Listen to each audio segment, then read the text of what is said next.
চারবারের বিশ্ব চ্যাম্পিয়ন জার্মানিকে 2-1 গোলে হারিয়ে ইতিহাস গড়েছে ইকুয়েডর। এই জয়ের পর আলোচনার কেন্দ্রে উঠে এসেছেন দলের আর্জেন্টাইন কোচ সেবাস্তিয়ান বেকাচেচে। কয়েকদিন আগেও সমর্থকদের সমালোচনার মুখে পড়া এই কোচ এখন ইকুয়েডরের রূপকথার নায়ক। নিউ জার্সির মেটলাইফ স্টেডিয়ামে জার্মানির বিপক্ষে ঐতিহাসিক জয়টি ইকুয়েডরের মানুষের প্রতি উৎসর্গ করেন তিনি। আইভরি কোস্টের কাছে হার ও কুরাসাওয়ের সঙ্গে ড্রয়ের পর বেকাচেচে স্বীকার করেছিলেন তিনি হয়তো সমর্থকদের হৃদয়ে পৌঁছাতে পারেননি, তবে জার্মানির বিপক্ষে পিছিয়ে পড়েও জয় তুলে নিয়ে সেই পরিস্থিতি বদলে দেন তিনি। বিশ্লেষকদের মতে ম্যাচে তার কৌশলী পরিবর্তন এবং ডাগআউটে অনবরত সক্রিয় উপস্থিতি খেলোয়াড়দের বাড়তি অনুপ্রেরণা জুগিয়েছে। টাচলাইনের ধারে তার পায়চারি, দৌড়ঝাঁপ ও নির্দেশনার কারণে অনেকেই তাকে দলের দ্বাদশ খেলোয়াড় বলে অভিহিত করেন।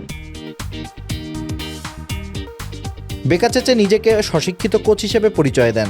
কিংবদন্তি মার্সেলো বিয়েলসা ও হোর্হে সাম্পাওলির ফুটবল দর্শনে অনুপ্রাণিত এই কোচ বিয়েলসার প্রতি শ্রদ্ধা জানিয়ে শরীরে তার ট্যাটুও করিয়েছেন।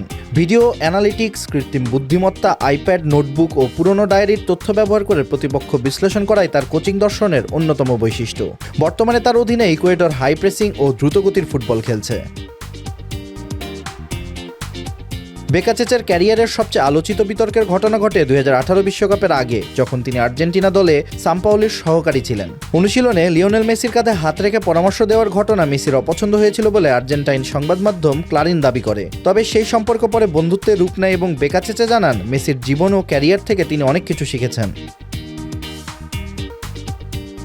রোজারিওতে জন্ম নেওয়া বেকাচেচে পেশাদার ফুটবলার হতে পারেননি। কোচিং শেখার জন্য ইন্টারনেটে পড়াশোনা করেছেন এবং সেই খরচ চালাতে রাস্তায় হকার হিসেবেও কাজ করেছেন। পেশাদার ফুটবল না খেলেও আজ তিনি বিশ্ব ফুটবলের অন্যতম আলোচিত কোচ।